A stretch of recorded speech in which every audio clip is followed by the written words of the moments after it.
Yes, welcome back to the revision series of class 12 economics. This is chapter number 9 money market and capital market in India.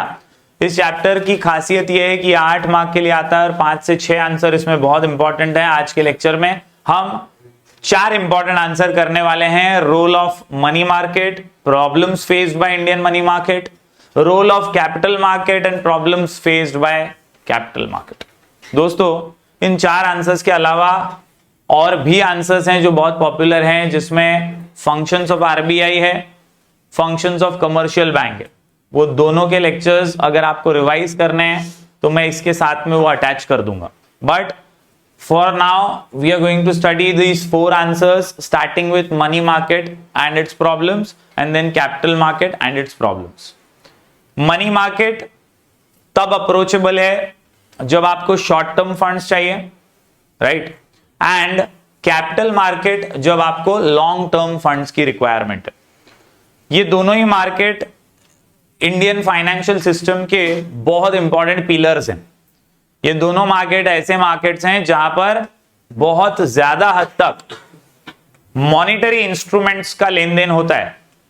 It is not a market where products और goods और services are sold और purchased. It is a market where instruments are sold and purchased. Monetary instruments जिसमें treasury bills हैं, जिसमें बहुत सारे अलग अलग शेयर्स हैं और डिफरेंट इंस्ट्रूमेंट्स का लेन देन रेगुलर बेसिस पे यहां पर किया जाता है। मनी मार्केट की बात करेंगे पहले और पहला आंसर ले लेंगे जिसमें money market and role of money market दिया है। The money market in India is dichotomous by nature, यानी स्ट्रक्चर्ड ऑर्गेनाइज्ड सेक्टर भी है इसमें और अनऑर्गेनाइज्ड सेक्टर भी है। The organized sector includes the RBI, commercial banks, cooperative banks, the development financial institutions, investment institutions, and the discount and finance house of India. All these are under the organized sector because they are controlled by government rules and regulation, the RBI rules and regulation. Whereas there is also an unorganized sector which comprises of indigenous bankers, यानी वो agents या बिचौलिए जो bank की तरह act करते हैं और वही सारी सुविधाएं ज्यादा ब्याज दर पे देने की कोशिश करते हैं। Then money lenders are there, unregulated non banking institutions और intermediaries are also there. Unorganised sector में गवर्नमेंट रेस्ट्रिक्शंस और आरबीआई रेस्ट्रिक्शंस बहुत हद तक है ही नहीं और इसीलिए ये आरबीआई के नजरों से दूर है। तो एक्चुअल में देश के सिस्टम को चलाता है ऑर्गेनाइज्ड सेक्टर, जिसमें खुद आरबीआई भी है और बाकी के कमर्शियल बैंक्स भी जुड़े हुए हैं।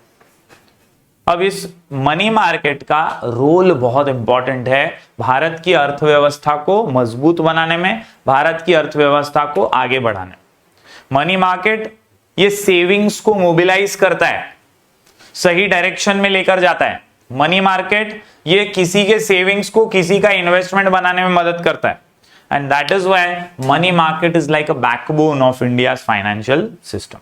Let us study the role of money market with the help of some points। यहां पर कुल मिलाकर के आपको I think so 8 पॉइंट मिलेंगे। Yes, in these 8 points you will be easily able to understand the role of money market। Answer का नाम flip से ग्रोथ, आंसर का नाम फ्लिप से ग्रोथ। क्वेश्चन का नाम है role of money market, answer का नाम फ्लिप से ग्रोथ, आंसर का नाम फ्लिप से ग्रोथ। अब ये फ्लिप से ग्रोथ में एफ से आता है financial requirements of the government. सरकार की जो रिक्वायरमेंट्स है फाइनेंशियल, उसे पूरा करने का काम भी मनी मार्केट करता है। आसानी से एकदम स्ट्रक्चर्ड वे में मनी मार्केट क्या कर सकता है, ये सरकार के मॉनिटरी रिक्वायरमेंट्स को फुलफिल करता है। कई बार अगर सरकार को पैसों की जरूरत है तो वो भी मनी मार्केट से शॉर्ट टर्म फंड्स उठा सकती है with the help of financial instruments। Money market helps the government to fulfill its short-term financial requirements on the basis of treasury bills। जो सरकारी तिजोरी के, सरकारी खजाने के बिल्स होते हैं, उन बिल्स के एक्सचेंज में सरकार पैसे यहां से ले सकती है। तो सरकार का फाइनेंशियल रिक्वायरमेंट है वो भी पूरा करने का काम मनी मार्केट करता है। देन एल से liquidity management. Money market is a dynamic market, ये स्टैटिक नहीं है, ये बहुत फ्लेक्सिबल है, वॉलेटाइल भी इसको बोलते हैं लोग। It facilitates better management of liquidity. यहां पर आसानी से कन्वर्जन होता है। जैसे सोना या गोल्ड आप मार्केट में लेके जाओ बेचने के लिए, तो उसके बदले में इमीडिएटली कोई भी खरीद के उसको पैसा देगा आपको, तो वो बहुत लिक्विड है, हाईली लिक्विड यानी हाईली कन्वर्टेबल। और ऐसे ही मनी मार्केट के इंस्ट्रूमेंट्स हैं जो हाईली लिक्विड है, और लिक्विडिटी मैनेज करने में मनी मार्केट मदद करता है, management of liquidity and money in the economy by the monetary authorities. This in turn leads to economic stability and development of the country. इसी से देश का विकास, देश की तरक्की जो है वो आसान हो पाती है। Understood? Then FLII से आता है implementation of monetary policy। सरकार की जो योजनाएं होती हैं, सरकार की जो मॉनिटरी पॉलिसीज होती हैं, इन मॉनिटरी पॉलिसीज को इंप्लीमेंट अच्छे से करने में हमारी मदद मनी मार्केट करता है।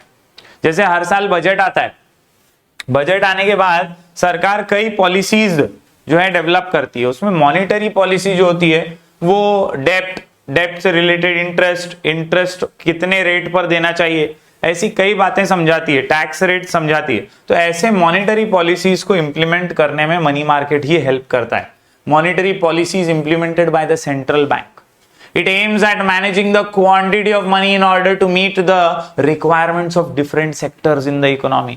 फिर वो एग्रीकल्चर सेक्टर हो, इंडस्ट्रियल सेक्टर हो, हर क्षेत्र में कितना पैसा होना चाहिए, कितनी क्वांटिटी होनी चाहिए, वो बैलेंस करने में मदद करता है to increase the pace of economic growth. A well developed money market ensures successful implementation of the monetary policy. अगर मनी मार्केट डेवलप नहीं है तो मतलब मॉनिटरी पॉलिसी अच्छे से इंप्लीमेंट नहीं हो पाएगी। A well-developed money market ensures that monetary policies implementation is done properly. Understood everybody? इतना समझ में आ रहा है क्या सबको? कॉन्सेप्ट क्लियर है? Yes. The next point is flip के अंदर P से पोर्टफोलियो मैनेजमेंट। Nowadays बहुत सारे सिक्योरिटीज का लेन देन हम हमारे मोबाइल फोन से ही करते हैं। अपस्टॉक्स जैसे ऐप हैं, जीरोधा, ग्रो, ऐसे ऐप्स हैं जिसके अंदर आपने कितना शेयर्स परचेस किया, कितना बेचा, सबका एक पोर्टफोलियो बनता है। वैसा ही पोर्टफोलियो मैनेजमेंट मनी मार्केट भी करता है। वो हमेशा आपको बताता है अपने असेट्स, अपने लायबिलिटीज के बारे में, अपने रिस्क के बारे में, कितना इन्वेस्ट किया है आपने उसके बारे में, कितना रिस्की है इन्वेस्टमेंट है, वो भी समझाता है। So basically, money market deals with different types of financial instruments that are designed to suit the risk and return preferences of the investors.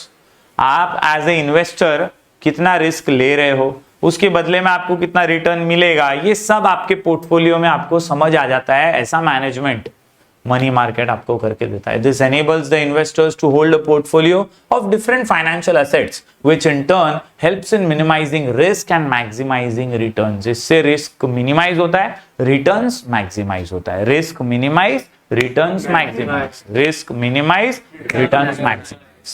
समझ में आ रहा है? फ्लिप समझ रहा है क्या? Once again I repeat, flip के अंदर F से financial requirements of government, L से लिक्विडिटी मैनेजमेंट, F से financial requirements of government, L से लिक्विडिटी मैनेजमेंट, I से implementation of monetary policy, P से पोर्टफोलियो मैनेजमेंट, फ्लिप से ग्रोथ, फ्लिप से ग्रोथ, SE यानी से short term requirement of borrowers, E से equilibrating mechanism. Short term funds के लिए तो ये मार्केट है। ज्यादा बड़े फंड्स चाहिए तो बोरोवर को कैपिटल मार्केट में जाना पड़ेगा। तो शॉर्ट टर्म रिक्वायरमेंट जो बोरोवर की है वो पूरी करने के लिए वो कहां आएगा? मनी मार्केट में आएगा। Money market provides reasonable access for meeting the short term financial needs of the borrowers at realistic prices.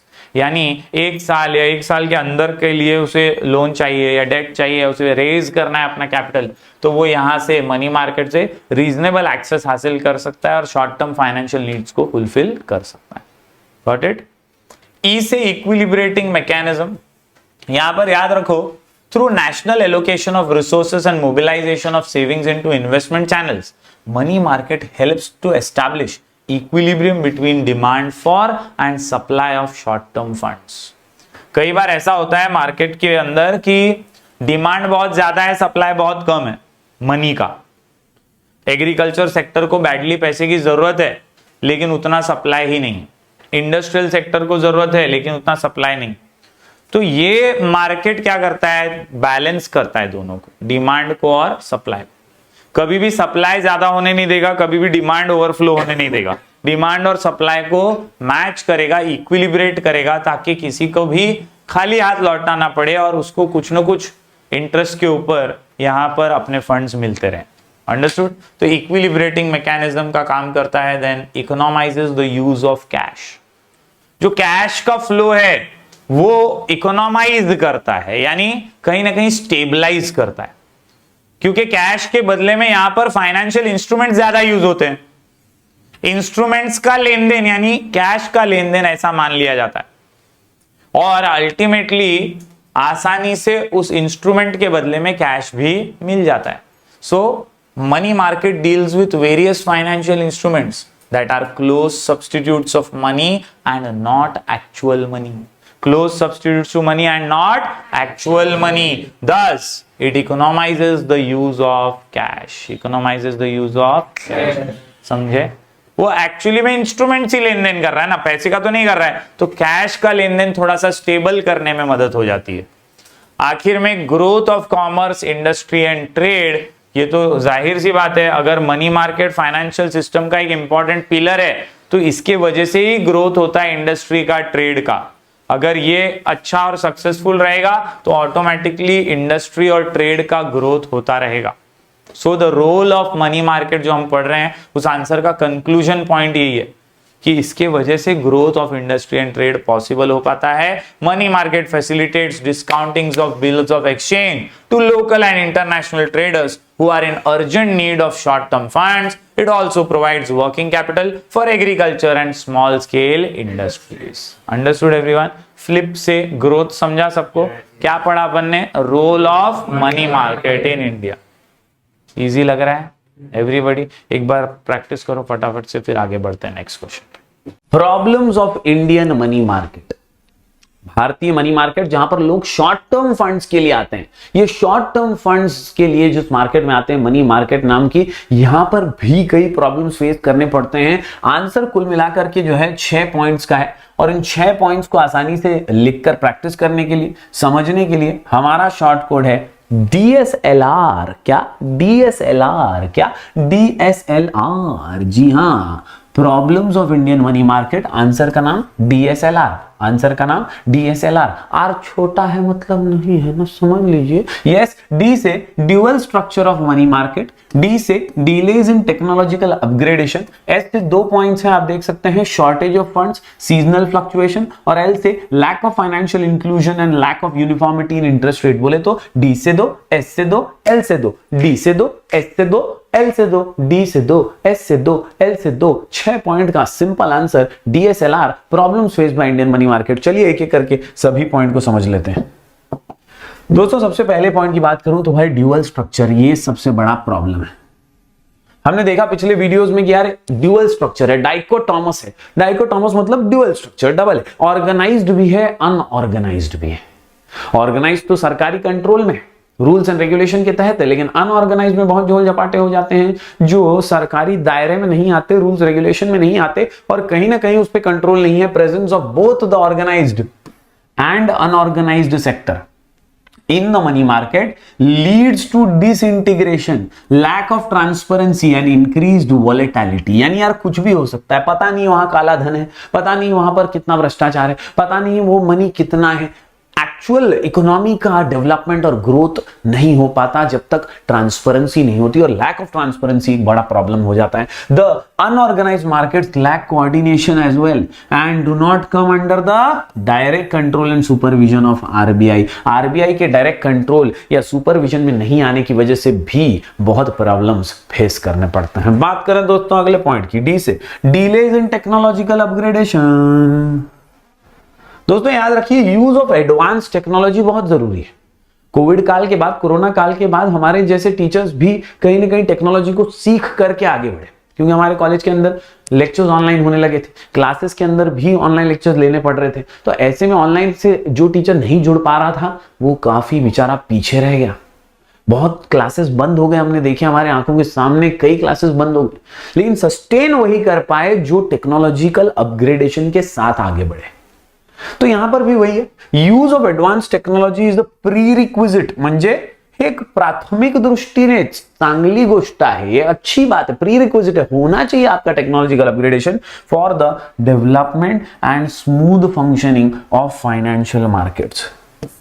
Delays in upgradation of technology hampers the working of the money market. Hampers the working of the money market. Hampers the working of the money market. Hampers the working of the money market मतलब problems करवा सकता है, रुकावटें ला सकता है, तकलीफें दे सकता है in working of the money market. और इसीलिए टेक्नोलॉजिकली अपग्रेडेड रहेंगे तो प्रॉब्लम्स नहीं आएंगे. आगे बढ़ते हैं. अगले पॉइंट की बात करें तो एस से 2 पॉइंट्स आते हैं सामने. एक है शॉर्टेज ऑफ फंड्स. अब लोग यहां आते ही हैं फंड्स के लिए, फंड्स के लिए तो आते हैं ना, यहां आते ही हम फंड्स के लिए हैं, तो भैया फंड्स ही अवेलेबल नहीं होंगे तो लोग कहां जाएंगे.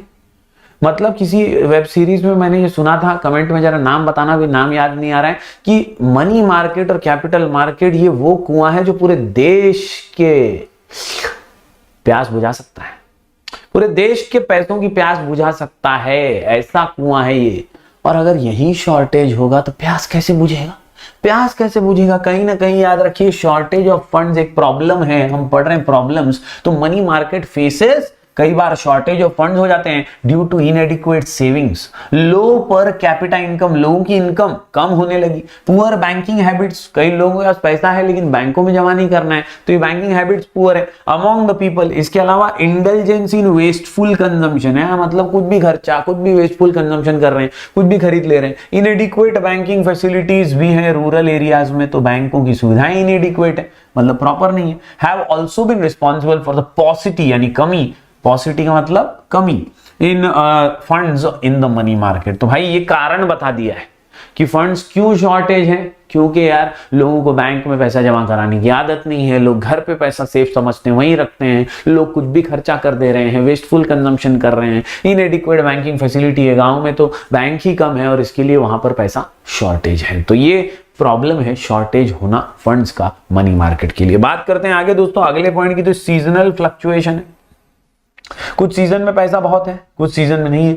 डिमांड कुछ सीजन में बहुत ज्यादा है, जैसे जून जुलाई वाला महीना जो होता है इसमें एग्रीकल्चरल सेक्टर से बहुत डिमांड आती है मनी मार्केट में पैसों की, क्योंकि खेती बाड़ी वाला सीजन है.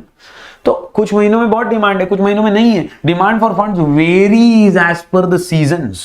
During the peak season from October to June finance is required on large scale, finance required on large scale for various purposes such as trading in agricultural production, investment in business activities. बहुत लोगों को पैसा लगता है, अक्टूबर से जून तक तो बहुत पैसा लगता है. This results in wide fluctuation. और कभी कभी पैसा लगता ही नहीं, डिमांड ही कम हो जाती है. डिमांड ही कम हो जाएगी तो सप्लाई कैसे करेंगे, प्रॉपरली मैनेज नहीं हो पाता है, इम्बैलेंस या डिसबैलेंस हो जाता है. ये एक प्रॉब्लम है सीजनल फ्लक्चुएशंस का. तो एस से 2 पॉइंट्स हमने किए, शॉर्टेज ऑफ फंड्स और एस से सीजनल फ्लक्चुएशंस. उम्मीद करता हूं आपको दोनों ही पॉइंट समझ में आ गए होंगे. अगले पॉइंट की बात करें, एल से 2 पॉइंट्स आते हैं. एक है लैक ऑफ फाइनेंशियल इंक्लूजन. भैया सबको इंक्लूड नहीं किया जाता. Banking facilities in the country are still inadequate. क्या याद रखोगे, स्टिल इनएडिक्वेट. कमी है, कमी है, कमी है, कमी है भाई. आज भी गांव गांव तक बैंकिंग सिस्टम नहीं पहुंचा है. आज भी गांव खेड़े तक, हर किसान तक, रूरल एरिया के मजदूर तक सारी फैसिलिटीज नहीं पहुंची and inaccessible to the vulnerable groups such as weaker section को नहीं मिला है मौका, लो इनकम ग्रुप को नहीं मिला है. इससे लैक ऑफ फाइनेंशियल इंक्लूजन नजर आता है. सभी इंक्लूड ही नहीं हुए व्यवस्था में आपकी, तो फिर तो प्रॉब्लम हमेशा बना ही रहेगा. बात करें दोस्तों अगले पॉइंट की, तो ये छठा और आखिरी पॉइंट है lack of uniformity in the rates of interest. भैया ये भी एक प्रॉब्लम है.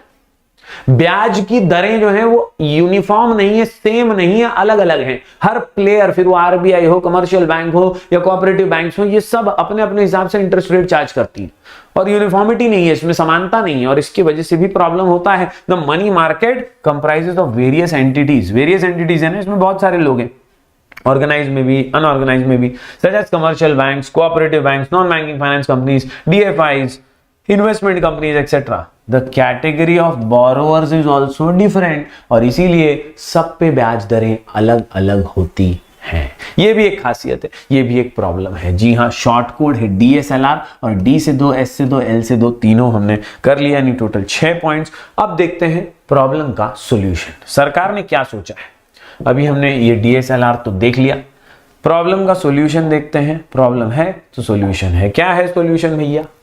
Reforms introduced in the money market. क्या बदलाव लाने की कोशिश की है? Some important reforms introduced in the money market. पहला, इंट्रोडक्शन ऑफ न्यू इंस्ट्रूमेंट्स। कोशिश की जा रही है कि ज्यादा नए नए इंस्ट्रूमेंट्स लाए जाएं जिसका लेन देन हो सके, क्योंकि मनी मार्केट में short term instrument, short term funds के लिए इंस्ट्रूमेंट्स का लेन देन होता है 1 साल या 1 साल के अंदर। तो ऐसे नए नए इंस्ट्रूमेंट्स लाए जा रहे हैं, जैसे ट्रेजरी बिल्स लाया गया है अलग अलग मैच्योरिटी पीरियड्स के, कमर्शियल पेपर्स भी अब चालू कर दिया गया है, सर्टिफिकेट ऑफ डिपॉजिट CDs जिसको बोलते हैं ये भी शुरू हो गए हैं, और मनी मार्केट म्यूचुअल फंड्स, इसके बारे में तो आप सब जानते ही हैं। म्यूचुअल फंड्स सही है बॉस। तो ये सारे अलग अलग नए नए इंस्ट्रूमेंट्स लॉन्च किए हैं ताकि ज्यादा अच्छे से लेन देन मनी मार्केट में हो सके। बात करें दोस्तों RBI की, तो RBI रेपो रेट और रिवर्स रेपो रेट जो है ये भी इंट्रोड्यूस किए गए हैं under the liquidity adjustment facility, और इससे भी मनी मार्केट में जो है लेन देन की प्रक्रिया में आसानी हुई है। Interest rates to be largely determined by market forces, यानी डिमांड कितना है, सप्लाई कितना है कौन से सेक्टर में, इसके आधार पर, क्योंकि डिमांड और सप्लाई सबसे मेजर मार्केट फोर्सेस, इसके आधार पर इंटरेस्ट की रेट डिफाइन होगी, डिसाइड होगी। Then there is a national electronic fund transfer यानी NEFT फेमस है, एंड RTGS ये भी फेमस है। इनको इंट्रोड्यूस किया गया है ताकि पेमेंट का इंफ्रास्ट्रक्चर मजबूत हो सके, आसानी से ट्रांसफर ऑफ पेमेंट हो सके NFT से और RTGS के माध्यम से। आखिर में इलेक्ट्रॉनिक डीलिंग कर दिया गया है, और to bring about technological upgradation, जिसका आरोप लगाया जाता था प्रॉब्लम है टेक्नोलॉजी अपग्रेडेड नहीं है, अब वो भी करने की कोशिश हो रही है। आजकल आप शेयर बाजार के शेयर्स वगैरह भी अपने मोबाइल से स्वाइप इन स्वाइप आउट करके आसानी से शेयर्स वगैरह का परचेज डिजिटली ही कर लेते हैं, इलेक्ट्रॉनिकली वो शेयर आपके मोबाइल में ही आ जाता है। आप कभी हाथ में तो उठा के उसे देखते नहीं, कोई हार्ड कॉपी तो है नहीं, सब कुछ मोबाइल में ही इलेक्ट्रॉनिकली है, और यही खासियत मनी मार्केट ने अब इंट्रोड्यूस कर दी है। तो ये थे कुछ रिफॉर्म्स। दोस्तों बात करेंगे कैपिटल मार्केट की। जैसे कि मैंने कहा आपको पिछली बार कि यार फाइनेंशियल मार्केट्स में दो महत्वपूर्ण मार्केट, एक मनी और एक कैपिटल मार्केट। कैपिटल मार्केट ये है जो मार्केट है ना, ये लॉन्ग टर्म फंड्स के लिए है। किसके लिए है? Market for long term funds both equity and debt raised within and outside the country. यानी देश के अंदर जब आपको लंबे समय के लिए, लॉन्ग टर्म के लिए फंड्स की जरूरत है, तो आप इक्विटी फंड्स हो या आपके डेट हो, लोन हो, कर्जा हो, इसके लिए कैपिटल मार्केट की ओर रुख करेंगे। मनी मार्केट ये शॉर्ट टर्म फंड्स के लिए था, capital market long term funds के लिए है। It is also an important constituent of the financial system development. याद रखिए, तरक्की जब होगी इफेक्टिवली कैपिटल मार्केट की, it is necessary for promoting more investment as well as achieving economic growth. यानी जितना आपका कैपिटल मार्केट ग्रो होगा ना, उतना ही आपके देश की तरक्की की उड़ान ज्यादा तेज हो पाएगी। The demand for long term funds comes from agricultural sector, trade and industrial sector, ज्यादातर खेती बाड़ी के सेक्टर में और इंडस्ट्री और ट्रेड वाले सेक्टर से ही लॉन्ग टर्म फंड्स की मांग उठती रहती है, और उसी को ये कैपिटल मार्केट जो है वो कंप्लीट करता है। यहां पर कौन होते हैं भाई? तो यहां पर इंडिविजुअल सेवर्स, कॉर्पोरेट सेविंग्स भी यहां पर आती हैं, बैंक्स होती हैं, इंश्योरेंस कंपनीज आती हैं, स्पेशलाइज्ड फाइनेंशियल इंस्टीट्यूशंस हैं, ये सारे सप्लायर्स हैं ऑफ लॉन्ग टर्म फंड्स। तो मांगता कौन है पैसा? एग्रीकल्चर, ट्रेड और इंडस्ट्री मांगती है, और देता कौन है? तो भाई ये सारे प्लेयर्स, फिर वो सेवर्स हो, इंडिविजुअल लेवल के कॉर्पोरेट हाउसेस हो, इंश्योरेंस कंपनीज हो, ये सब सप्लायर्स हैं पैसे के। चलिए ये कैसे इंस्ट्रूमेंट्स में डील करते हैं और क्या क्या है कैपिटल मार्केट के अंदर, चलिए समझते हैं कौन कौन है इसके बड़े बड़े प्लेयर। ये है आपके सामने structure of the money market. आप देख सकते हैं structure of capital market, structure of capital market. तो भैया ये इंडियन कैपिटल मार्केट है, इसको गिल्ट एज्ड बोलते हैं बॉस। जो गिल्ट एज का मतलब ही होता है सरकारी सिक्योरिटीज। क्या बोलते हैं इसको? सरकारी सिक्योरिटीज। यानी यहां पर रिस्क एकदम कम होता है। क्यों? ना के बराबर होता है। क्यों? सरकारी सिक्योरिटीज बेची और खरीदी जाती है। सरकार तो आएगी जाएगी, हमेशा रहेगी तो सही, बंद तो नहीं हो जाएगी। तो कहीं ना कहीं गिल्ट एज्ड बोलते हैं। गवर्नमेंट सिक्योरिटीज का मार्केट है, यहां पर इंडस्ट्रियल सिक्योरिटीज भी हैं, यहां पर DFIs भी हैं और फाइनेंशियल इंटरमीडियरीज भी हैं। बेसिकली आप ये चार्ट देख सकते हैं। सबसे पहले गवर्नमेंट सिक्योरिटीज है, इंडस्ट्रियल सिक्योरिटीज मार्केट है, जिसमें new issue market, old issue market, जिसको अपन शेयर बाजार के तौर पर भी देख सकते हैं। देन DFIs हैं जो हमने मनी मार्केट में भी पढ़ा था, और फाइनेंशियल इंटरमीडियरीज भी हैं। तो इस प्रकार से दोस्तों ये पूरा कच्चा चिट्ठा है हमारे कैपिटल मार्केट का। सरकारी सिक्योरिटीज बहुत महत्वपूर्ण रोल प्ले करती हैं।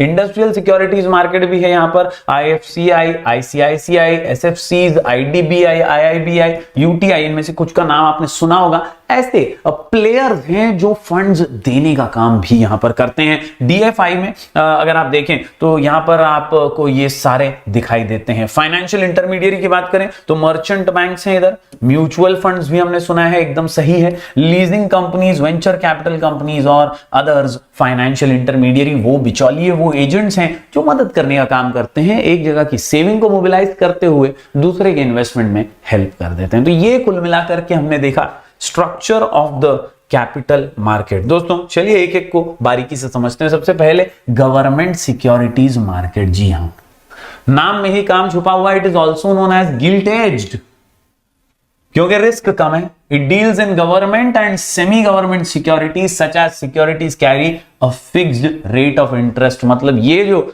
सिक्योरिटीज होती हैं सरकारी, ये फिक्स्ड रेट ऑफ इंटरेस्ट पे मिल जाती है, तो कम रिस्की होता है, टेंशन फ्री काम हो जाता है तुम्हारा एकदम रिलैक्स होकर के, इसीलिए तो गिल्ट एज्ड बोलते हैं इसको। हाँ, दूसरी तरफ इंडस्ट्रियल सिक्योरिटी की बात करें, हमने देखा है न्यू इशू ओल्ड इशू के बारे में, आपने एसपी में भी पढ़ा होगा।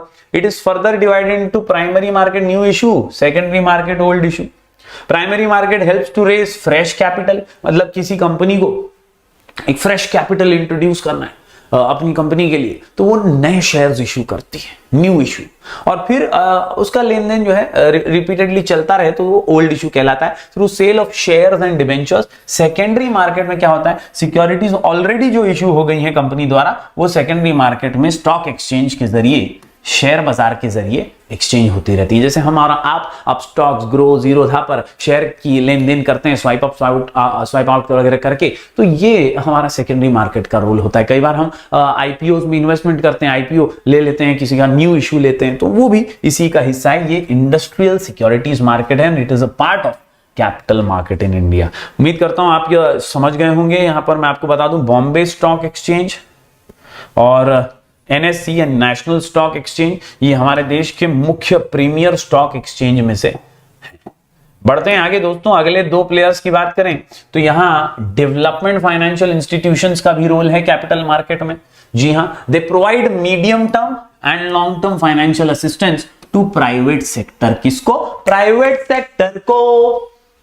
प्राइवेट सेक्टर को मीडियम टर्म और लॉन्ग टर्म, या हम कह सकते हैं जरूरत पड़ने पर पैसा प्रोवाइड करने का काम डीएफआईज करती हैं प्राइवेट सेक्टर को। They include IFCI and investment bank of India, that is industrial investment bank, और एग्जिम बैंक। एग्जिम बैंक बहुत फेमस है, एक्सपोर्ट इंपोर्ट की बैंक, इसको भी इसी में शामिल किया गया है डीएफआईज के अंदर। तो बेसिकली हम स्ट्रक्चर के अंदर उन प्लेयर्स के बारे में जान रहे हैं जो सप्लाई करने का काम करते हैं, पैसे और फंड्स सप्लाई करते हैं इंस्ट्रूमेंट्स के जरिए लॉन्ग टर्म के लिए। मनी मार्केट शॉर्ट टर्म था, capital market long term funds के लिए है, और डीएफआई इसमें एक है। अगले प्लेयर की बात करें तो यह है फाइनेंशियल इंटरमीडियरीज। ये वो बिचौलिए हैं, वो एजेंट्स हैं जो एक लिंक की तरह एक्ट करते हैं, link between the investor and the borrower to meet the financial objectives of both the parties. They consist of merchant banks हैं, म्यूचुअल फंड्स हैं, लीजिंग कंपनीज हैं, वेंचर कैपिटल कंपनीज हैं। ये सारे अलग अलग कंपनीज हैं म्यूचुअल फंड्स की तरह ही। यहां पर आप क्या करते हैं, अपनी सेविंग्स को इन्वेस्ट करते हैं ताकि वो कुछ सालों में ग्रो हो, बढ़े पैसा, इसीलिए आप यहां पर इन्वेस्टमेंट्स करते हैं। तो उम्मीद करता हूं दोस्तों आपको स्ट्रक्चर ऑफ कैपिटल मार्केट समझ में आ गया होगा। 4 इंपॉर्टेंट प्लेयर्स हमने पढ़े। अब जानते हैं कि यार रोल कितना इंपॉर्टेंट है कैपिटल मार्केट का। हमने मनी मार्केट का रोल पिछले वीडियोस के अंदर जाना है, आज कैपिटल मार्केट का महत्व समझते हैं। सबसे पहला तो सिंपल सा पॉइंट है, mobilise long term savings.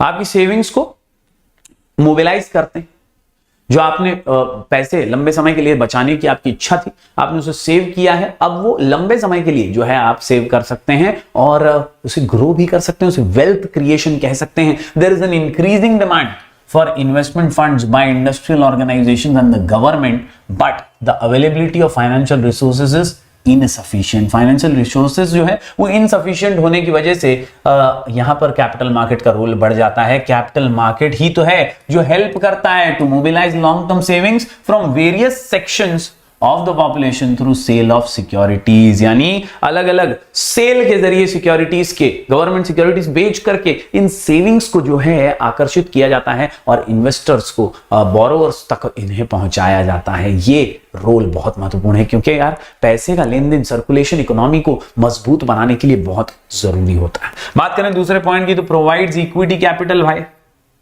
Capital market provides equity capital for share capital to entrepreneurs which could be used to purchase assets as well as funds business operation, provides equity capital। याद रखिएगा दोस्तों, equity capital यानी मालिकाना हक। तो आप shares खरीदते हैं तो आप कंपनी के उतने शेयर के मालिक हो जाते हैं। तो कैपिटल मार्केट यही आपको प्रोवाइड कराता है, क्या? इक्विटी कैपिटल प्रोवाइड कराता है, जिससे आप एंटरप्रेन्योर बन जाते हैं और आप बिजनेस को जो है ओन कर सकते हैं। Could be used to purchase assets as well as funds, business operations. तो ये दो पॉइंट्स महत्वपूर्ण। बढ़ते हैं आगे, अगले कुछ पॉइंट्स देख लेते हैं, जहां एक है operational efficiency. Capital market helps to achieve operational efficiency by lowering the transaction cost. Capital market में ट्रांजैक्शन कॉस्ट कम होता है। जो सिक्योरिटीज का बेचना और खरीदना होता है ना, इसकी प्रोसेसिंग, इसका ट्रांजैक्शन कॉस्ट चीपर है। देन सिंप्लीफाइंग ट्रांजैक्शन, आजकल तो बस स्वाइप इन स्वाइप आउट से ही हम ट्रांजैक्शन इजीली कंप्लीट कर सकते हैं, ओटीपी वगैरह आता है और प्रोसीजर को सिंप्लीफाई कर दिया गया है। लोअरिंग सेटलमेंट टाइमिंग्स, क्विकली हो जाता है 24-48 आवर्स के अंदर in purchase and sale of stocks. ये एफिशिएंसी जो है ये भी कैपिटल मार्केट प्रोवाइड करता है, इसलिए रोल बहुत इंपॉर्टेंट है। क्विक वैल्यूएशन, ये भी एक फायदा है। कैपिटल मार्केट में आपके शेयर्स का, आपके इक्विटी का वैल्यूएशन, आपके लोन्स का, डेट वगैरह का वैल्यूएशन, बॉन्ड्स और डिबेंचर्स का आसानी से हो पाता है। और आखिर में इंटीग्रेशन करते हैं भाई। इंटीग्रेशन काय का करते हैं? तो रियल और फाइनेंशियल सेक्टर्स, रियल और फाइनेंशियल सेक्टर्स का, इक्विटी और डेट इंस्ट्रूमेंट्स का, गवर्नमेंट और प्राइवेट सेक्टर का, डोमेस्टिक और एक्सटर्नल फंड्स का, सभी का इंटीग्रेशन, सभी का मिलाप करने का काम कैपिटल मार्केट करता है और इसीलिए कैपिटल मार्केट का रोल बहुत इंपॉर्टेंट है। उम्मीद करता हूं दोस्तों इन सभी पॉइंट्स के जरिए आज की वीडियो में आप स्ट्रक्चर ऑफ कैपिटल मार्केट समझे होंगे और साथ ही साथ रोल ऑफ कैपिटल मार्केट समझे होंगे। चलिए बढ़ते हैं आगे और आज का वीडियो क्विकली शुरू करते हैं दोस्तों। बात करें कैपिटल मार्केट की तो जैसा कि आप जानते ही हैं, हमारा जो कैपिटल मार्केट है ये लॉन्ग टर्म फंड्स के लिए है। Long term funds, money market जो है ये शॉर्ट टर्म फंड्स के लिए था, capital market long term funds के लिए है। यहां पर इन्वेस्टर्स की जो सेविंग्स है उसे मोबिलाइज किया जाता है और बोरोवर्स तक पहुंचाया जाता है ताकि वो लॉन्ग टर्म के लिए अपना कामकाज जो है अच्छे से चला पाए। याद रखिए, both equity and debt raised within and outside the country are managed in the capital market. It is also an important constituent of the financial system. मतलब हमारी अर्थव्यवस्था का एक अभिन्न अंग है कैपिटल मार्केट। कैपिटल मार्केट एक ऐसा पैसे का कुआं है ना जो पूरे देश की प्यास बुझा सकता है। जबरदस्त सा ये capital market. Development of an effective capital market is necessary for the growth of the country, यानी इकोनॉमी का ग्रोथ जो है वो इस मार्केट के इफेक्टिव डेवलपमेंट से ही होता है। कुल मिलाकर के यहां पर एग्रीकल्चर सेक्टर, ट्रेड और इंडस्ट्री सेक्टर जो है ये पैसा लेने के लिए आते हैं। इनको सबसे ज्यादा जरूरत होती है, एग्रीकल्चरल सेक्टर को और इंडस्ट्री और ट्रेड सेक्टर को बहुत ज्यादा लॉन्ग टर्म फंड्स की जरूरत होती है। और इनको पैसे मिलते कहां से? तो इनको पैसे मिलते हैं इंडिविजुअल सेवर्स के, कॉर्पोरेट सेविंग से पैसे मिलते हैं, बैंकों से मिलते हैं, इंश्योरेंस कंपनीज से मिलते हैं, या कई ऐसी संस्थाएं होती हैं, स्पेशलाइज्ड फाइनेंस इंस्टीट्यूशंस, जो इन्हें सप्लाई करती हैं लॉन्ग टर्म फंड्स। तो कुल मिलाकर के मैं आपको बता दूं कि एग्रीकल्चर सेक्टर और इंडस्ट्री और ट्रेड का सेक्टर जो है ना वो पैसे मांगता है, उसको जरूरत है, डिमांड करता है वो, और उसको सप्लाई करते हैं कैपिटल मार्केट में ये लोग जो इंडिविजुअल सेवर्स हैं, कॉर्पोरेट जो सेविंग्स हैं, बैंक्स हैं, इंश्योरेंस कंपनीज हैं, ये पैसे सप्लाई करने का काम करती हैं। तो कुल मिलाकर के कैपिटल मार्केट का ये मैंने आपको ब्रीफ दिया है। अब चलिए आज के क्वेश्चन की ओर बढ़ते हैं। आज का क्वेश्चन है हमारा about the problems faced by the capital market. पिछले वीडियो में हमने कैपिटल मार्केट का रोल क्या है वो समझा था, आज जरा प्रॉब्लम समझ लेते हैं। तो सबसे पहला प्रॉब्लम तो यही है,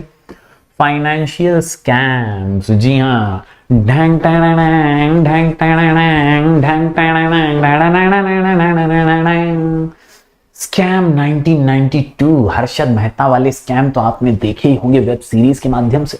ऐसे कई स्कैम, कई घोटाले जो हैं हमारे कैपिटल मार्केट में हो चुके हैं। Increasing number of financial frauds have resulted in irreparable loss for the capital market. कई करोड़ों अरबों का नुकसान हो चुका है. Besides this, it has also led to public distrust. Public का भरोसा टूट गया है and loss of confidence among the individual investor की साला यहां पैसा इन्वेस्ट करेंगे तो कहीं डूब ना जाए, कोई लेके साला रफू चक्कर ना हो जाए हमारे पैसों को, और इसीलिए ये एक बड़ा प्रॉब्लम है. दूसरी प्रॉब्लम की बात करें तो दूसरा प्रॉब्लम है insider trading and price manipulation. Insider trading, हाँ, पहले से मतलब बाहर वालों को पता चले उससे पहले इंपॉर्टेंट इंफॉर्मेशन जो है वो लीक हो जाती है. अंदर अंदर के लोग ही बिक जाते हैं और अपने अपने वाले लोगों को इंपॉर्टेंट जानकारियां दे देते हैं. इससे क्या होता है, प्राइस का मैनिपुलेशन होता है, जबरदस्ती शेयर के भाव को बढ़ाया जाता है, कई शेयर के भाव को गिराया जाता है. और ये खेल जो है ना, ये एक्चुअल ओरिजिनल नॉर्मल कस्टमर के लिए हानिकारक होता है, इन्वेस्टर के लिए हानिकारक होता है. वो बेचारा समझ ही नहीं पाता है क्या हो रहा है और अंदर के अंदर ही उसका गेम हो जाता है. Insider trading means buying or selling of security by someone who has access to non-public information or unpublished information. तो वो आदमी जिसको सारा इंफॉर्मेशन पहले से मालूम है, वो तो राइट टाइम पे राइट चीज ही परचेस करेगा, उसको मालूम है क्या उठेगा और क्या गिरेगा. And that is why for personal benefit वो ऐसा करता है. प्राइस मैनिपुलेशन और price rigging on the other hand means simply raise the prices of shares through buying and selling of shares within certain individuals themselves. यानी अपने अपने दोस्तों में, यारों में, जहां पर अच्छी पहुंच है, जहां पर अच्छा जैक लगा हुआ है, वहां से इनसाइडर ट्रेडिंग प्रॉब्लम्स क्रिएट करती है. तो उम्मीद करता हूं आप समझ पाएंगे. ये दो प्रकार के पहले प्रॉब्लम्स जो हैं, बेसिक प्रॉब्लम्स जो हैं वो यहां पर बताए गए हैं. तीसरा इसके आगे के प्रॉब्लम्स की बात करें हम दोस्तों,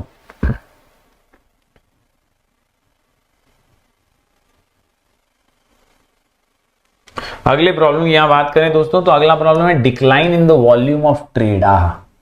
decline in the volume of trade. और यहां पर दोस्तों जो हमारे स्टॉक एक्सचेंजेस हैं, रीजनल स्टॉक एक्सचेंज, इन्होंने एक शार्प डिक्लाइन देखा है. Sharp decline in the volume of trade because of investors prefer to trade in securities listed in premier stock exchange like BSE and NSE. मतलब क्या है कि यार ज्यादातर लोग भरोसेमंद स्टॉक एक्सचेंज जो BSE है, बॉम्बे स्टॉक एक्सचेंज है, और NSE है, इस पे भरोसा करते हैं. इसमें जो लिस्टेड हैं उन्हीं पर भरोसा करते हुए उन्हीं में जो लिस्टेड कंपनीज है उन्हीं के शेयर्स परचेज करते हैं. तो वॉल्यूम बाकी चीजों में कम दिखाई देता है, डिक्लाइन हो चुका है और कम लोग इंटरेस्ट ले रहे हैं, ये नजर आता है. अगला पॉइंट अगर देखें प्रॉब्लम्स का तो lack of information efficiency. Information efficiency नहीं है, एक्यूरेसी नहीं है, और market is set to be informationally efficient if a company's stock prices incorporate all the available information. मतलब अच्छा है अगर स्टॉक प्राइस के अंदर सारी इंफॉर्मेशन मिली हुई है, लेकिन अगर आप करंट प्राइस के अंदर ऐसा सबको कंसिडर नहीं करेंगे तो एफिशिएंट नहीं रहेगा. However the stock market in India lacks informational efficiency compared to advanced countries. अपने देश में आज भी ये प्रॉब्लम देखा जाता है कि यार पूरी तरह से एफिशिएंसी इंफॉर्मेशन की नहीं मिल पाती है. तो ये कुछ प्रॉब्लम्स हमने देखे दोस्तों, ये कुछ प्रॉब्लम्स हमने देखे. अब इन प्रॉब्लम्स को सुलझाने के लिए कई रिफॉर्म्स भी हमारी सरकारों ने लाए हैं. हमारी सरकार ने स्कैम्स को रोकने के लिए एक सेबी नाम की संस्था का गठन किया. जी हां, सेबी यानी securities and exchange board of India. It was established in 1988 but given statutory powers in 1992 to protect the interest of investors, ताकि ऐसे घोटाले ना हो. सेबी की जांच पड़ताल के तहत ही सारा रूल्स एंड रेगुलेशन के तहत ही काम होगा and promote the development of securities market. तो सेबी की संस्था का गठन हुआ, तब से बड़ा रिफॉर्म जो है वो शुरू हो गया देश के अंदर. इसके अलावा NSE नेशनल स्टॉक एक्सचेंज जो है ये एक leading stock exchange in India, इसका गठन भी 1992 में किया गया. Then computerised screen based trading system SBTS was introduced as a part of modernisation. यानी अब झोल झपाटे ना हो, हेरा फेरी ना हो, इसके लिए कंप्यूटराइज्ड सिस्टम को लाया गया, तो मॉडर्नाइजेशन को भी अपना लिया गया. डीमैट अकाउंट की फैसिलिटी दे दी गई.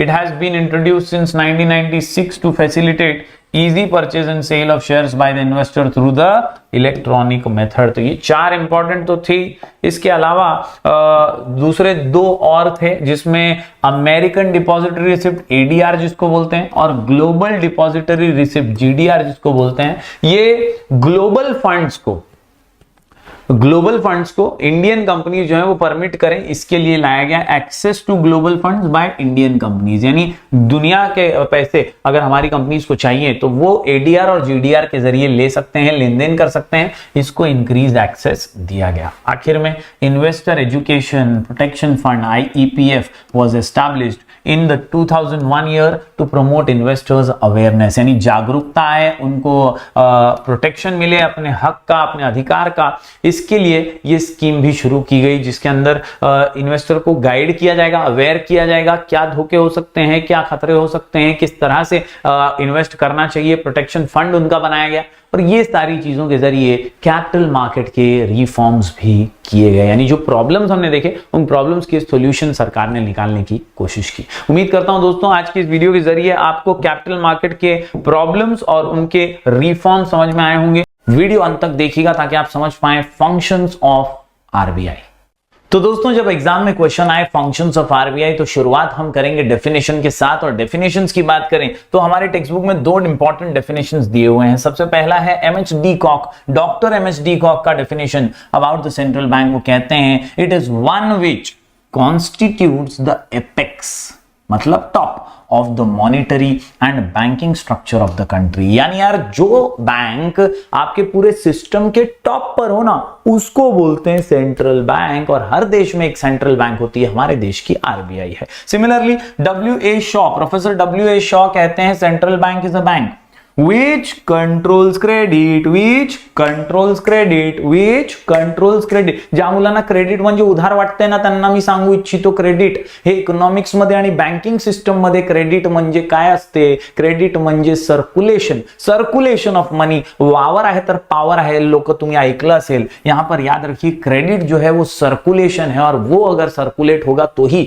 देश पावरफुल बनेगा। सर्कुलेशन में कमी आ गई, रुकावट आ गई, स्टॉपेज आ गया तो देश पीछे जाएगा, इकोनॉमिक डेवलपमेंट स्लो हो जाएगा। हमने कोरोना काल में देखा है सर्कुलेशन रुका तो काम तमाम हो गया था, सर्कुलेशन होता रहता है तो काम फिट, मामला हिट और सब कुछ सुपर हिट हो जाता है। आज हमें वही देखना है कि कैसे सेंट्रल बैंक जो है वो सब कुछ सुपर हिट करती है। यहां पर कुल मिलाकर के 8 इंपॉर्टेंट फंक्शंस हैं रिजर्व बैंक ऑफ इंडिया के। रिजर्व बैंक ऑफ इंडिया के 8 फंक्शंस को पढ़ने के लिए हमारा शॉर्ट कोड है CBI pro, CBI pro, CBI pro, CBI pro. जी हां, 3C के साथ शुरुआत होगी, custodian of foreign exchange reserve, इसके अलावा कंट्रोलर ऑफ क्रेडिट, जैसा शॉ भाई साहब ने भी कहा अभी डेफिनेशन में, इसके अलावा collection and publication of data है। B से 2 पॉइंट्स निकल करके आते हैं, banker to the government, bankers bank, CBI का I है इश्यू ऑफ करेंसी नोट, और प्रो के अंदर आता है प्रमोशनल एंड डेवलपमेंटल फंक्शन और अदर फंक्शन। तो इस तरह से CBI प्रो आपको मदद करेगा लिख करके आंसर की प्रैक्टिस करने में। फंक्शंस ऑफ आरबीआई हम पढ़ रहे हैं, आंसर का नाम CBI प्रो, आंसर का नाम CBI प्रो, आंसर का नाम CBI प्रो। चलिए एक एक करके सभी पॉइंट्स को समझ लेते हैं। दोस्तों सबसे पहले पॉइंट की बात करूं, यहां पर C निकल करके आता है custodian of foreign exchange reserve. याद रखने का भाई, रिजर्व बैंक ऑफ इंडिया ये सबसे बड़ी बैंक है, फॉरेन का पैसा यहीं आता है, यहीं रखा जाता है, संभाला जाता है, कस्टडियन है फॉरेन एक्सचेंज रिजर्व्स की। कस्टडियन कौन है? तो भैया ताला चाबी लेकर के बैठी है आरबीआई फॉरेन एक्सचेंज रिजर्व्स का। It has to maintain official rate of exchange of rupee as well as ensure its stability. RBI also undertakes to buy and sell currencies of all member nations of the International Monetary Fund। तो कुल मिलाकर के सभी foreign exchange transaction से related लेन then की प्रक्रिया RBI ही custody में होती है, आरबीआई के तहत ही होती है। दूसरे पॉइंट की बात करूं, सबसे मेन पॉइंट है कंट्रोल ऑफ क्रेडिट। जैसा कि मैंने कहा सर्कुलेशन पैसे का, एक हाथ दे एक हाथ ले, ये जो बैंकों का काम है, इसमें सर्वोच्च बैंक जो है हमारी रिजर्व बैंक ऑफ इंडिया, ये कंट्रोल करती है क्रेडिट। वेरियस इसके ऑपरेशंस होते हैं जिसमें अलग अलग रिजर्व रेशियोज के माध्यम से, अलग अलग रिजर्व रेशियोज के माध्यम से ये बैंकों के ऊपर कंट्रोल रखती है और बैंकों को बोलती है। आपने कई बार देखा होगा ऐसा एक मौसमी आ जाता है अनुमान, जहां बैंक वाले अपने को कॉल कर करके बोलते हैं भाई साहब लोन ले लो, भाई साहब गाड़ी का लोन ले लो, भाई साहब कार ले लो, कार का लोन मिल जाएगा, हम लोग इजीली दे देंगे, मतलब आप क्लिक कीजिए लोन ऐसा फटाफट दे देंगे। है ले लो ना, घर का लोन ले लो, मोबाइल का लोन पे फोन का स्कीम चल रहा है, ले लो।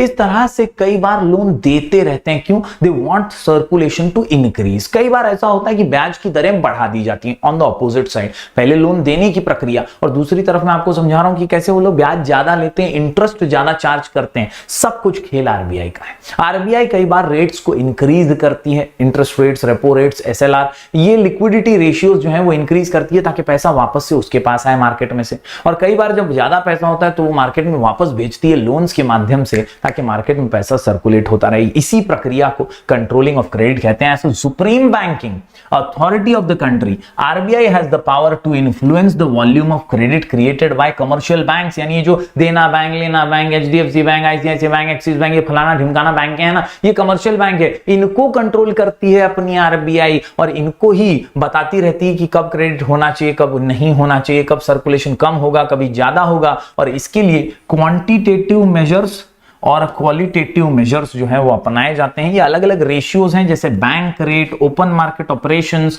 इसके अलावा variable reserve ratio, cash reserve ratio. मतलब एक अमाउंट ऑफ फंड हमेशा हर बैंक को आरबीआई के पास मेंटेन करना है। हर बैंक को, हम जैसे सेविंग अकाउंट खोलते हैं वैसे हर बैंक का अकाउंट आरबीआई के पास है। तो ये अलग अलग रेशियोज हैं जो हर बैंक को मेंटेन करने हैं आरबीआई की गाइडलाइंस के तहत। इसके अलावा मार्जिन रिक्वायरमेंट्स हैं और इसी से रेगुलेट करने का काम जो है आरबीआई अक्सर करती है for the purpose of credit. तो उम्मीद करता हूं दोस्तों आपको रिजर्व बैंक के दो जो है इंपॉर्टेंट फंक्शन समझ में आ गए होंगे। सीबीआई प्रो में दोस्ती, custodian of foreign exchange reserve और कंट्रोलर ऑफ क्रेडिट। बढ़ते हैं दोस्तों आगे। अगला सी जो है आसान सा है, collection and publication of data.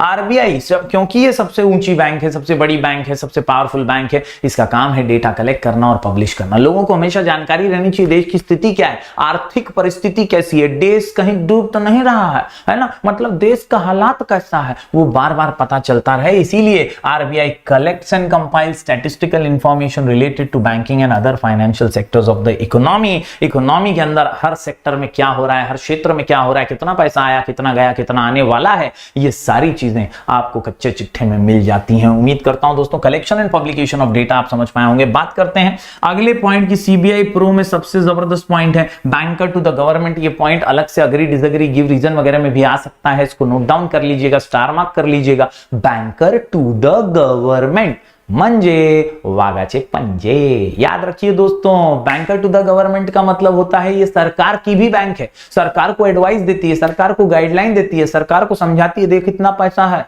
इतना ही खर्चा करना, और चाहिए तो बताना, छापना पड़ेगा, है कि नहीं। मतलब बैंकर टू द गवर्नमेंट है, सरकार के बदले में पेमेंट्स करने का काम भी करती है, सरकार का पेमेंट रिसीव करने का भी काम करती है। ये सरकार की बैंक है। RBI acts as a banker, agent and advisor, banker, agent and advisor to the government, it transacts the business of both the central, केंद्र की और राज्य की, सभी के ट्रांजैक्शंस ये करती है। It accepts money as well as makes payments on behalf of the government. तो कुल मिलाकर के ये बैंक किसकी है, गवर्नमेंट की है। किसकी है, गवर्नमेंट की है। उम्मीद करता हूं दोस्तों सीबीआई प्रो में 3 सी और 1 बी आप समझ गए होंगे। बढ़ते हैं अगले बी की ओर। दोस्तों ये जो अगला बी निकल करके आता है सिमिलर है, वंस अगेन अग्री डिसएग्री में आ सकता है। नाम है इसका बैंकर्स बैंक। क्या नाम है, बैंकर्स बैंक। क्या नाम है, बैंकर्स बैंक। मैंने आपको कहा ना यार, हमारा तुम्हारा अकाउंट तो यार कमर्शियल बैंकों में होता है, एचडीएफसी, आईसीआईसीआई, देना बैंक, लेना बैंक, ये सब में होता है। लेकिन हमारी जो बैंकें हैं उनका अकाउंट कहां होता है, उनका आरबीआई में अकाउंट होता है, रिजर्व बैंक में अकाउंट होता है। इसीलिए रिजर्व बैंक को, सेंट्रल बैंक को कहते हैं बैंकर्स बैंक, क्योंकि ये बैंकों को रूल्स रेगुलेशन बताती है, ये बैंकों को गाइडलाइंस देती है। उस गाइडलाइंस से ही कंपलसरीली बैंकों को चलना पड़ता है, बैंकों को हेल्प भी करती है, सपोर्ट भी करती है, बैंकों को बहुत सारा मदद भी करती है। RBI exercises statutory control over the commercial bank. All scheduled banks are compulsorily required to maintain a certain amount of cash reserves with RBI against their demand and time liabilities। तो कहीं ना कहीं हर बैंक को compulsorily major तो करना ही है, कहीं ना कहीं आरबीआई के गाइडलाइंस फॉलो तो करनी है। Provides financial assistance to banks, in the form of discounting of eligible bills. Loans and advances are also provided against approved securities. तो इस प्रकार से ये बैंकों की भी बैंक है। सीबीआई में आई सबसे आसान point, issue of currency notes. किसी को ये अधिकार है क्या? नहीं है। सिर्फ किसको है? आरबीआई को है नोट छापने का और इशू करने का, छापने का, इशू करने का। ये अधिकार सिर्फ और सिर्फ आरबीआई के पास है। RBI has sole right, sole म्हणजे होल एंड सोल, सोल म्हणजे होल एंड सोल, पूरे अधिकार सिर्फ इसको और किसी को नहीं है to issue currency notes of all denomination except 1 rupee note and coins as per the minimum reserve system of 1957. RBI is required to maintain minimum gold and foreign exchange reserves of rupees 200 crore, out of which at least 115 crore should be in gold and remaining 85 crore should be in terms of foreign currency. यानी कुछ ना कुछ तरीके से RBI को इतना reserves तो maintain हमेशा करना है ताकि देश की आर्थिक स्थिति कभी ज्यादा ना बिगड़ जाए। तो इस तरह से इशू ऑफ करेंसी नोट कौन करेगा?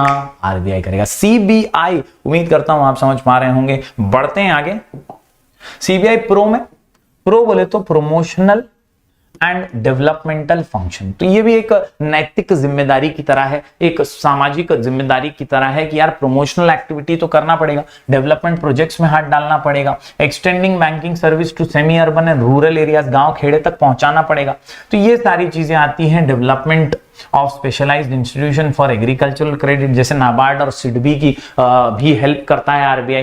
मतलब गांव गांव तक बैंकिंग सिस्टम पहुंच जाए, इसके लिए ये काम करती है आरबीआई। इसी को बोलते हैं प्रमोशनल एंड डेवलपमेंटल फंक्शन। कई जगहों पे जो एग्रीकल्चरल कोऑपरेटिव बैंक है उनको हेल्प करने का भी काम आरबीआई ने किया हुआ है। बात करें कुछ एक्स्ट्रा अदर फंक्शंस की प्रो के अंदर, तो RBI acts as a clearing house for settling the accounts between the member banks. यानी देना बैंक को लेना बैंक से कुछ पैसे लेना है, एचडीएफसी को आईसीआई से कुछ लेना है, तो ऐसा क्लियरिंग सेटलमेंट का काम भी आरबीआई करके देती है। As a lender of last resort it also provides liquidity to banks experiencing financial difficulty. मतलब यार कोई बैंक तकलीफ में है, बहुत प्रॉब्लम में है, कम पैसे बचे हैं, ठन ठन गोपाल होने वाली है, तो ऐसी बैंकों को कई बार अगर वो लेजिटिमेट है, लीगल है, तो उन्हें मदद करने का काम भी आरबीआई करती है, सपोर्ट करने का काम भी करती है। लास्ट रिजॉर्ट का मतलब यही होता है कि आखिर में कोई काम नहीं आएगा तो आरबीआई जरूर काम आएगी, इसीलिए इसे लेंडर ऑफ लास्ट रिजॉर्ट भी कहते हैं। ये भी गिवरीजन में कई बार आ चुका है, बोर्ड एग्जाम में अग्री डिसएग्री के अंदर, जरूर इसे भी नोट डाउन कर लीजिएगा। उम्मीद करता हूं दोस्तों सभी 8 के 8 पॉइंट आपने नोट डाउन किए होंगे, जरूर लिख करके प्रैक्टिस कीजिएगा। हमने जो आज आंसर पढ़ा है वो है फंक्शंस ऑफ आरबीआई, और आंसर का नाम सीबीआई प्रो। आंसर का नाम सीबीआई प्रो, अरे आंसर का नाम सीबीआई प्रो, अरे आंसर का नाम सीबीआई प्रो। हमने पढ़ लिए 3 C, custodian of foreign exchange reserve, controller of credit, collection and publication of data. इसके अलावा 2 बी हैं, banker to the government, bankers bank. I से आता है इशू ऑफ करेंसी नोट्स, और प्रो के अंदर प्रमोशनल एंड डेवलपमेंटल फंक्शन और अदर फंक्शंस। उम्मीद करता हूं दोस्तों जरूर आप लिख करके प्रैक्टिस करेंगे। हम ऐसी वीडियोस लगातार आपके लिए लेकर आते रहेंगे। दोस्तों हम पढ़ रहे हैं क्लास 12 का इकोनॉमिक्स न्यू सिलेबस, और ये है चैप्टर नंबर 9। जी हां, हम पढ़ रहे हैं चैप्टर नंबर 9, जो है बॉस हमारे सामने money market and capital market in India. आज हम पढ़ने जा रहे हैं फंक्शंस ऑफ कमर्शियल बैंक। पिछले वीडियो में, पहले वीडियो में हमने देखा यार फाइनेंशियल सिस्टम, अपनी आर्थिक व्यवस्था कैसी है। हमने देखा कि यार ऑर्गेनाइज सेक्टर भी है, अनऑर्गेनाइज सेक्टर भी है मनी मार्केट में। हमने देखा कि यार मनी मार्केट में शॉर्ट टर्म फंड्स के लिए आते हैं, और इसमें एपेक्स यानी टॉप पर जो बैंक है उसका नाम है आरबीआई। पिछले वीडियो में हमने फंक्शंस ऑफ आरबीआई यानी रिजर्व बैंक ऑफ इंडिया पढ़ा था। आज के वीडियो में हम नंबर 2 पर आने वाले हैं और कमर्शियल बैंक्स के फंक्शन को पढ़ने वाले हैं। कई बार बोर्ड एग्जाम में आ चुका है ये क्वेश्चन। कमर्शियल बैंक्स वही बैंक है जिनके साथ हमारा डायरेक्ट लेना देना होता है ना, मतलब समझते हो, एचडीएफसी बैंक, आईसीआईसीआई बैंक, देना बैंक, लेना बैंक, ये सारी बैंकें जो हमारे से जुड़ी हुई हैं, जहां हमारा खाता है, उसी को कहते हैं कमर्शियल बैंक्स, और उन्हीं के फंक्शंस आज हम जानने वाले हैं। तो अगर आप इस चैनल पर नए हैं तो जरूर इसे सब्सक्राइब कीजिए, बेल आइकन दबाइए, क्योंकि यहां आपको लगातार ऐसे इंफॉर्मेटिव वीडियोस मिलते रहेंगे। साथ ही साथ मैं आपको बता दूं हमारा टेलीग्राम चैनल है, जबरदस्त सा चैनल है ये टेलीग्राम पर, स्काई एजुकेशन ऑफिशियल नाम से। यहां पर आपको ढेर सारे आईएमपी नोट्स, पीडीएफ्स मिलते रहेंगे, तो जरूर इसे भी ज्वाइन कर लीजिएगा। चलिए आज की इस वीडियो को शुरू करते हैं, फंक्शंस ऑफ कमर्शियल बैंक्स। तो दोस्तों जब बात आती है कमर्शियल बैंक की, तो याद रखिए कमर्शियल बैंक जो है ना, ये इंटरमीडियरी की तरह काम करते हैं, यानी एक बिचौलिए की तरह काम करते हैं between the investors and the savers. जी हां, act as the intermediaries between savers and the investors. ये सेवर को यानी बचत करने वाले को इन्वेस्टर से मिलाने का काम करते हैं। हमारे जैसे आपके जैसे लोग जो है अपनी सैलरी में से कुछ ना कुछ बचा करके बैंक अकाउंट में डिपॉजिट करते हैं और वही पैसे से जिसे लोन चाहिए होता है उसे लोन देने का काम कमर्शियल बैंक्स करती हैं। तो basically they are profit seeking, yes profit seeking financial institution. कोई फुकट में ये काम नहीं कर रहे, इनका मकसद है प्रॉफिट सीक करना, यानी प्रॉफिट कमाना। कैसे? एक हाथ दे एक हाथ ले, एक हाथ दे एक हाथ ले, एक हाथ दे एक हाथ ले, यही मंत्र है बॉस। याद रखिए, एक्सेप्टेंस ऑफ डिपॉजिट यानी हमारे से डिपॉजिट लेते हैं, एंड ग्रांटिंग लोन्स, और लोन के बदले में जब ये वापस लेते हैं ईएमआई के रूप में तो क्या लेते हैं? साथ में ब्याज लेते हैं ना, इंटरेस्ट लेते हैं। यही तो इनका प्रॉफिट है, and that is what is the function. ये प्राइमरी फंक्शन है, they are the primary functions of commercial bank. क्या? Acceptance of deposit and granting of loans and advances.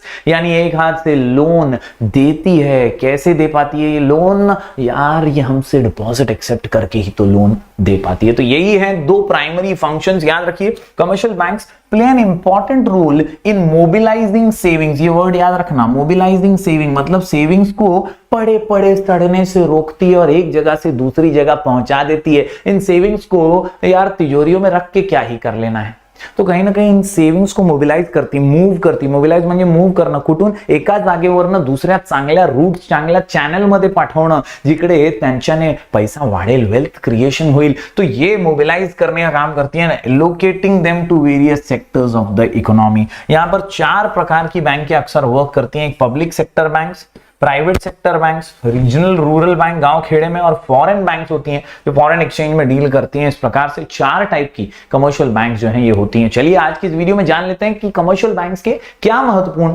Functions हैं। जी हां, फंक्शंस ऑफ कमर्शियल बैंक। तो कुल मिलाकर के अगर देखें तो फंक्शंस की बात करते हैं, और यहां पर दोस्तों आपके सामने कुछ डेफिनेशंस हैं commercial bank.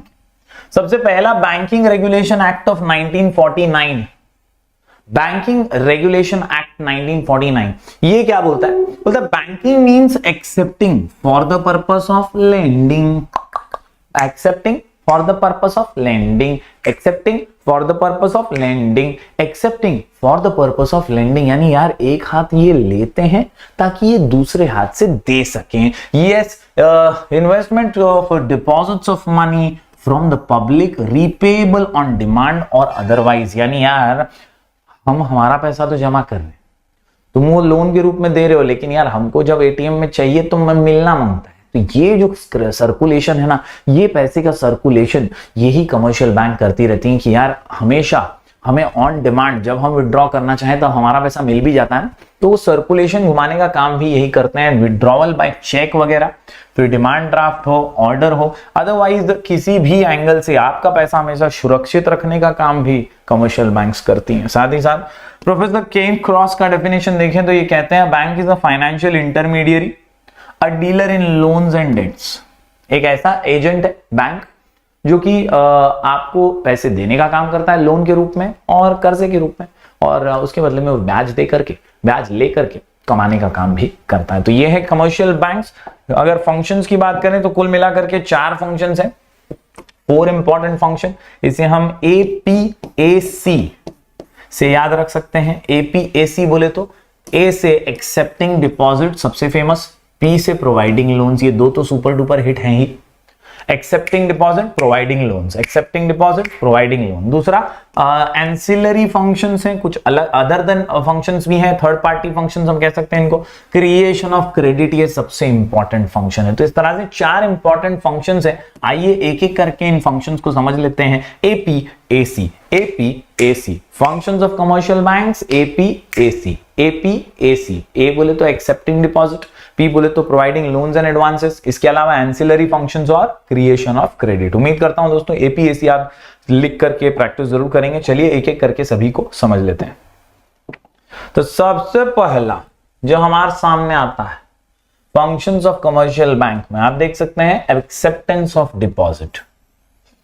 Deposits constitute the main source of funds, यानी डिपॉजिट से ही तो फंड आता है। कमर्शियल बैंक के पास पैसा कैसे आएगा, किस माध्यम से आएगा? तो भाई डिपॉजिट के माध्यम से ही आएगा। और डिपॉजिट्स है ना दो जगह पे होती है बॉस। कितने जगह पे होती है? दो जगह पे। एक होती है सेविंग्स अकाउंट और एक होती है current account. Current account, savings account, current account, savings account. Demand deposits में हम पढ़ रहे हैं सिंपल सी डिमांड डिपॉजिट्स। जी हाँ, देखिए आपको दो में ये समझ जाएगा पूरा। एक्सेप्टिंग डिपॉजिट्स, कितने टाइप की डिपॉजिट भाई? एक होती है डिमांड डिपॉजिट, एक होती है टाइम डिपॉजिट। डिमांड के अंदर दो है भाई, एक है करंट अकाउंट और एक है सेविंग्स अकाउंट। दो क्या? दो याद रखना है, बड़ा ही आसान। दो याद रखिए। एक्सेप्टिंग डिपॉजिट कितना? दो। डिमांड और टाइम। डिमांड में कितना? दो। करंट और saving, simple. Yes, deposits that are withdrawable on demand are known as demand deposits. They are in the form of current account and savings account. इसके अलावा current account और savings account की व्याख्या यहां पे दी गई है। Current account is usually opened by businessman, corporations, industrial houses. ज्यादातर बड़े व्यापारी ही, बिजनेसमैन वगैरह जो ट्रेडर्स वगैरह होते हैं, वही करंट अकाउंट ओपन करते हैं। और दूसरी तरफ अगर बात करें सेविंग्स अकाउंट की, तो ये आपके हमारे जैसे सैलरीड पर्सन ओपन करते हैं, जो अपनी सैलरी की बचत जो है वो सेविंग्स अकाउंट में करते रहते हैं। They are operated by large number of people, particularly the salaried class. तो सेविंग्स अकाउंट सैलरीड क्लास का होता है और जो करंट अकाउंट है वो बिजनेसमैन और ट्रस्ट्स का या इंडस्ट्रियल हाउसेस का होता है। They are provided with overdraft facility. ये फिलअप्स में आएगा, जरा मार्क कर लेना बॉस। करंट अकाउंट होल्डर को कौन सी फैसिलिटी मिलती है? Overdraft facility. कौन सी? ओवरड्राफ्ट फैसिलिटी किसको मिलती? करंट अकाउंट को। क्यों मिलती है बॉस? क्योंकि करंट अकाउंट ये बड़े व्यापारियों का अकाउंट है। कई बार बड़े बड़े ट्रांजैक्शंस होते रहते हैं इसमें। कई बार अगर कम पैसा है या पैसा नहीं है अकाउंट के अंदर, तो ऐसे बड़े व्यापारियों को बैंक जो है सुविधा देती है कि यार तेरे पास नहीं है ना, थोड़ा हमारे तरफ से ले ले, इसके बदले में हमको ब्याज दे देना, इंटरेस्ट दे देना। ऐसी फैसिलिटी को ओवरड्राफ्ट फैसिलिटी कहा जाता है। तो ये किसको मिलती है? करंट अकाउंट होल्डर को। तो हमने क्या पढ़ा? एक्सेप्टेंस ऑफ डिपॉजिट, ये पहला फंक्शन है। इस फंक्शन में दो इंपॉर्टेंट डिपॉजिट्स हैं, एक डिमांड डिपॉजिट और एक टाइम डिपॉजिट है। डिमांड के अंदर दो हैं, करंट और सेविंग। और करंट और सेविंग अभी अभी हमने देख लिया। करंट अकाउंट के अंदर बिजनेसमैन और बड़े बड़े बिजनेस हाउसेस का, इंडस्ट्रियल हाउसेस का होता है account. Savings account salaried class का होता है। उम्मीद करता हूं दोनों आप समझे होंगे। दो मैंने जैसा कि कहा। उसी में टाइम डिपॉजिट की हम बात कर लेते हैं। टाइम डिपॉजिट क्या है? फिर से एक बार दो याद रखिए। यहां पर होता है रिकरिंग डिपॉजिट और एक होता है फिक्स्ड डिपॉजिट। क्या? Recurring deposit, fixed deposit. पूरा आंसर ऐसे याद रखना है। दो। क्या? पहला डिपॉजिट है एक्सेप्टेंस ऑफ डिपॉजिट, उसके अंदर कितना? दो। डिमांड और टाइम। डिमांड के अंदर दो, करंट और सेविंग। अब क्या है? Time deposit. टाइम में दो कौन से? रिकरिंग डिपॉजिट और फिक्स्ड डिपॉजिट। याद रखिए, recurring deposit refers to deposit wherein a customer deposits a fixed amount at regular intervals. मतलब क्या? मेरी सैलरी आती है 10 तारीख को, मैंने डिसाइड किया हर 10 तारीख को सैलरी में से 2000 रुपया मेरा बैंक में सेव हो जाएगा। यह है रिकरिंग डिपॉजिट। मतलब एवरी मंथ 10 तारीख को जब भी सैलरी आएगी 2000 रुपया अलग से कटेगा 10 साल के लिए। तो भैया ये स्पेसिफाइड पीरियड ऑफ टाइम तक रिकरिंग होते रहेगा, बार बार लगातार, थोड़ा बार लगातार। और दूसरी तरफ फिक्स डिपॉजिट की बात करें तो हमने क्या किया? फिक्स डिपॉजिट में लमसम अमाउंट उठा लिया। 20,000 रुपए हमारे पास थे, हमने बोले यार 5 साल के लिए बैंक में रख देते हैं 20,000 फिक्स्ड। ये फिक्स डिपॉजिट जो होता है ये एक लमसम अमाउंट होता है और रिकरिंग के अंदर हम बार बार लगातार डिपॉजिट करते हैं। तो lump sum amount deposited by customer for a specific period of time compared to all other deposit, fixed deposit का इंटरेस्ट रेट थोड़ा सा हायर होता है। तो इस प्रकार से हमने पढ़ लिया दोस्तों पहला फंक्शन ऑफ कमर्शियल बैंक। पहले फंक्शन में याद रखिए एक्सेप्टिंग डिपॉजिट। एक्सेप्टिंग डिपॉजिट में दो, डिमांड और टाइम। डिमांड के अंदर दो, करंट और सेविंग। टाइम के अंदर दो, अभी अभी देखा, रिकरिंग और फिक्स डिपॉजिट। उम्मीद करता हूं दोस्तों आपको समझ में आया होगा। अगले पॉइंट की ओर बढ़ते हैं। अगला पॉइंट जो निकल करके आता है वो है प्रोवाइडिंग लोन्स एंड एडवांसेस। मैंने शुरुआत में बताया ना APAC। तो भाई P से क्या है? Providing loans and advances. तो ये तो सिंपल है।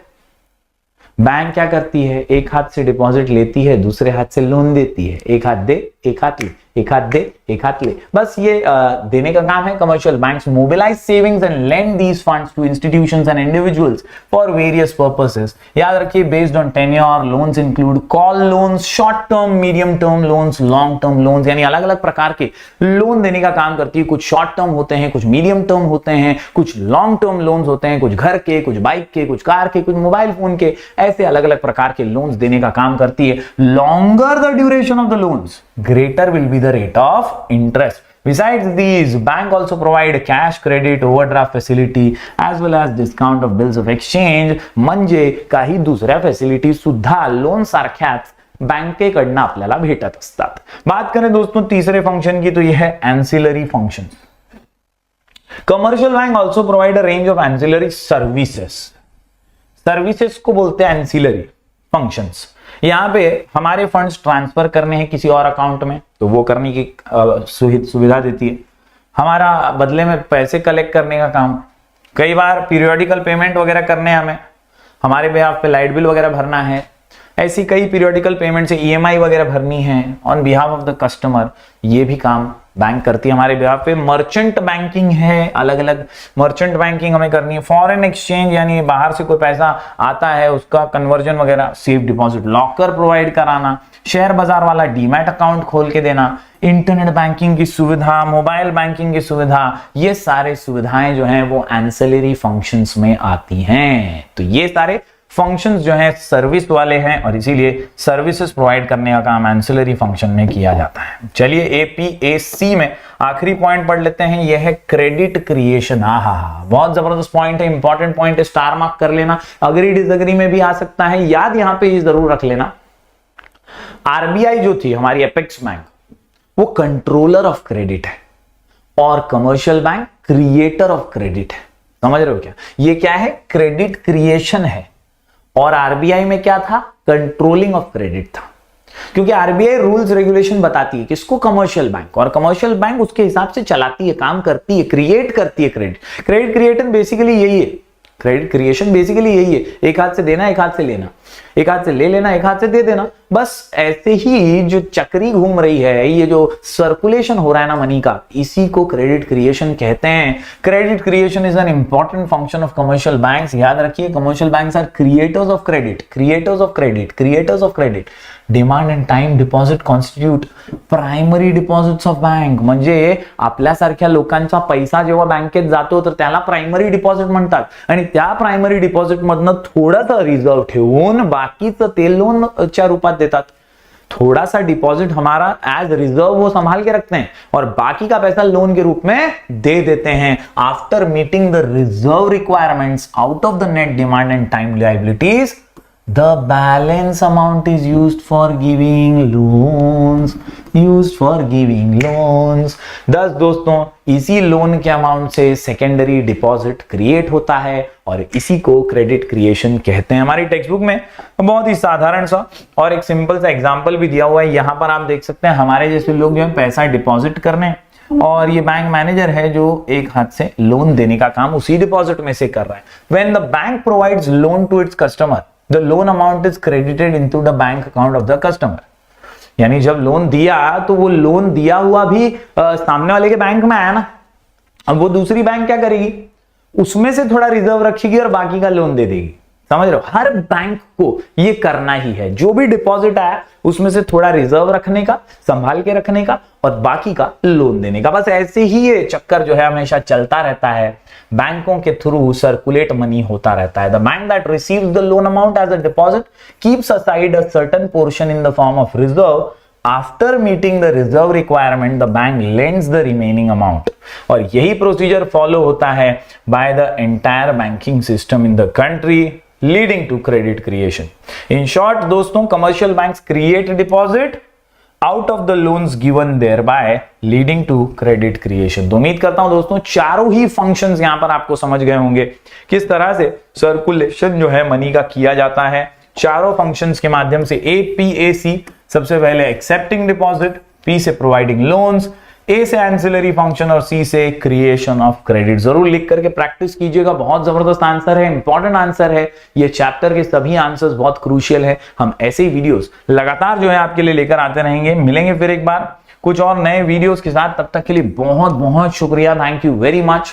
ऐसे ही वीडियोस आते रहेंगे, शेयर कीजिए ज्यादा से ज्यादा। यहां तक देखा है तो लाइक कीजिए वीडियो को और टेलीग्राम चैनल जरूर ज्वाइन कीजिएगा। मिलेंगे फिर एक बार कुछ और नए वीडियोस के साथ, तब तक के लिए do like, share and subscribe.